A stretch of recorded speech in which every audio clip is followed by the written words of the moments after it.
I don't wanna call you later. You're tearing my heart up like it's paper, and somehow you turn to a stranger.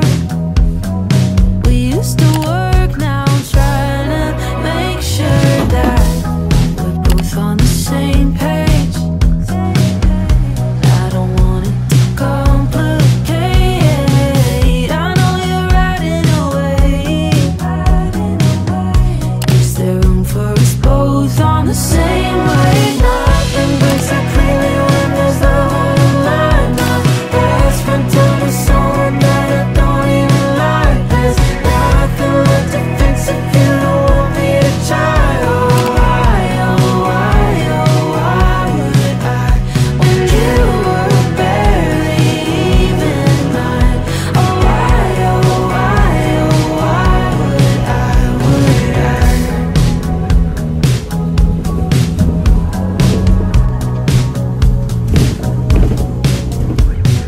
I should've known from the start that you were a waste of an open bar tab, wiping my feet on the doormat. There's so much of you that I just can't leave. Yeah, nothing breaks so clearly when there's love on the line. My best friend told me someone that I don't even like. There's nothing left to fix if you don't want me to try. Oh, why would I, when you were barely even mine? Oh, why would I?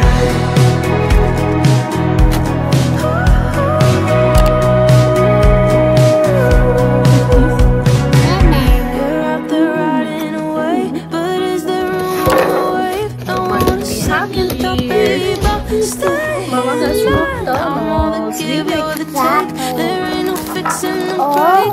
Nothing left I could say. Ha, ha, ha. Nothing breaks so clearly when there's love on the line. My best friend told me someone that I don't even like. There's nothing left to fix if you don't want me to try. Oh, why would I, when you were barely even mine? Oh, why would I?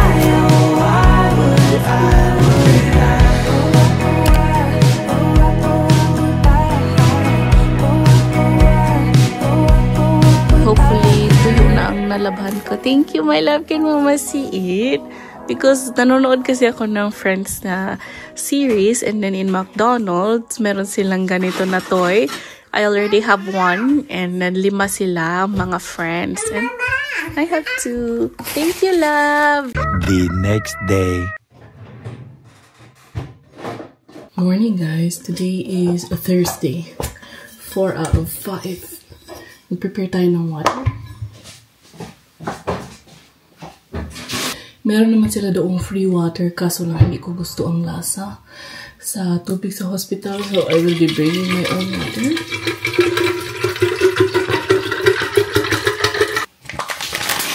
Meron din tayo nito. And as well as this candy.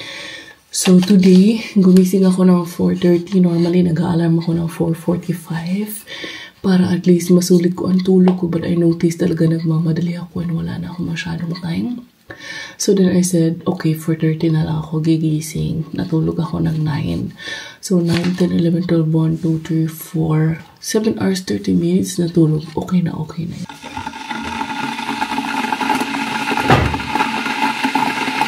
And for lunch naman, kain tayo ng tinapay.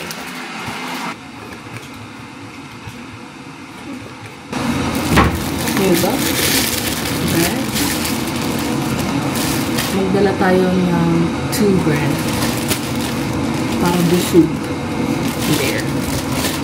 And then our palaman will be together with ours beer shaken. And then we will also put cheese. 8:30 meron kaming breakfast. So it's okay kung hindi ako makapag-breakfast right here because doon mag-breakfast kami. But I actually can eat one bread. Oo, sige. Kain ako ng one bread. Yogurt pala ang breakfast ko. Kay lunch ko pala ito siya. Putting here my baon. Some candy. Kuha tayo.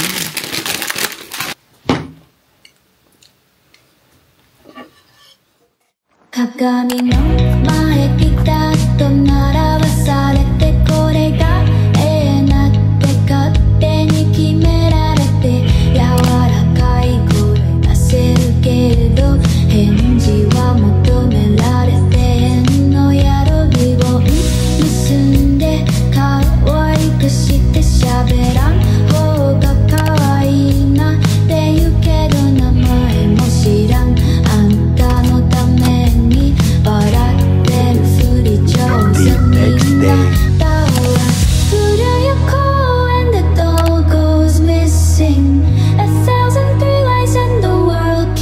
Twisting, wrapped up in shades that are just blank faces. Otona shake, otona shake, otona shake. Let's play pretend, pretend, pretend. Make me perfect. Close the case, pose me right and hide your face. Tatunde, tatunde. Let's play pretend, pretend, pretend. Close my arms and twist my hair. Praise me soft with plastic eyes. Kurunde, kurunde. Kako no naka de zutto ikisomete dareka ni mitsukereru hi o matteta. Demo akete kureta anta wa nakami yori taru. Good morning! It's a weekend finally. Nagising na ako kanina ng 4:30. And then... Weird. And then, kailangan namin... Ay, natulog pala ako ulit because si Carson, umalis siya ng maaga. 2 bread. Yes, 1 bread and 2 bread. And now, let's put this one. And now, ako naman ang mag-aalaga kay Austin. Naka-jacket si Austin panglabas because sobrang lamig dito sa loob. And umiiyak siya pag pupunta ako sa taas. So, hindi ako nagkuha ng damit niya. Nagkuha lang ako ng jacket dyan ay pagpasok sa ano. And now we're making bread. Let's see. Naglinis na pala ako yesterday and wala na akong review how's like the weekend, how's my work. I will tell it all today. Maghilamos muna siguro ako later. Busy ako kahit sobrang work ko na ng whole week. After that, umalis kami ni Karsten. Sinundo pala nila ako. And then, we bought milk tea. And then, Chinese. And then, nagtingin din kami kung available ba yung... Meron kaming tinignan ni Karsten doon sa mga camera something. So... Right now, first day off ni Moms, and buti naman hindi tayo nagkasakit after first week of working and sobrang lakad. Yesterday, I had 22,000 steps. That's so many for me already because normally mga 6,000 lang mga nilalakad ko pag aalis or mga 3,000 kung nasa bahay lang. And now, it became 20,000 steps. I'm so proud of myself. Earlier, I said na maghilamos ako, but I will not do it. Because magchichika na ako kung kamusta si Moms. I would say, na first time ko lang ma-experience ang job that needs to really walk so much. Kita nyo yung 22,000 steps. Iyan ang walk ni Moms. Last Thursday was 19, 18, 16, and 14,000 on Monday because hinatid ako ni Karsten sa Monday. But normally, it will range around 17 to 17,000, 18,000. And then kung aalis pa ako or may pupuntahan kami, magiging 20,000. 22,000 ang nangyari yesterday. Sobrang lakad. Iyan ang pinaka-job na gagawin ko, na ginagawa ko sa work because naka-assign ako sa isang building. And then, we were assigned to each floor. Ako lang ang isang Pilipina na nag-work as care assistant in that building because siguro ang mga Filipinos are all nurses na. And meron din ako na-meet na mga kabayan na Filipino and kakilala ko din talaga sila kasi friends sila ni Marie. So, that's really just nice. So, if ever I will have any concerns or questions, I can ask them. Sobrang wala ko ibang masasabi. Sobrang lakad. And then, I don't know if na-share ko na pinaka-main task is to really take care of the food container ng mga patients. So, we will, for morning shift, gagawin namin is, from mornings na pagkain for breakfast, and we will also put it sa parang painitan nila ba. And then medyo mabigat talaga ang container. And then yan ang pinaka-main or pinaka-priority. Ibigay ang mga food containers, ang mga pagkain para sa patients. I-prepare, painitin, and kunin sila because i-deliver kasi sila doon sa floor namin. And kami kukuha, kami maghahatid sa station. Yun ang pinaka-first. And then next is that kukunin namin lahat ng mga cartons, lahat ng mga plastics. Oy! Wow! You made a happy face! Guys! Ozzy made a happy face. Pakita ko lang sa iyo. So funny. So, next is mga plastic, mga cartons, kukunin na yan lahat. And then, mga infusion, mga bottles, kukunin namin yan. And then, papalitan ng bagong box or bagong lagayan. So, tapos na kami yan. And next is, magtitingin na kami ng mga rooms. Meron ba mga lalabas na mga patients? Because sa isang station is that lalagyan namin ng bedsheets, ng bagong pillows and blankets, and nilalagyan ng plastic. But in other stations, ang ililinisin and i-disinfect is yung, yung table nila on the side ng patients. Big happy, okay. And then, ang kanilang mga, lagayan ng mga damit ba, i-disinfect. Kasi may bago ng patients.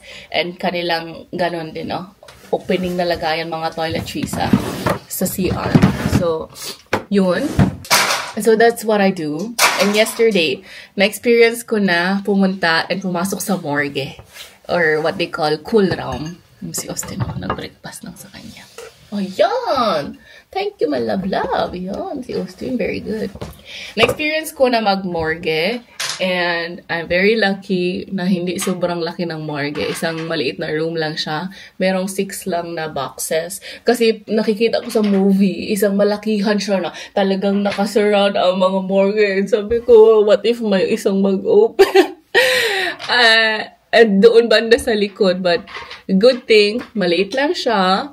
And of course, I'm not taking any videos of it because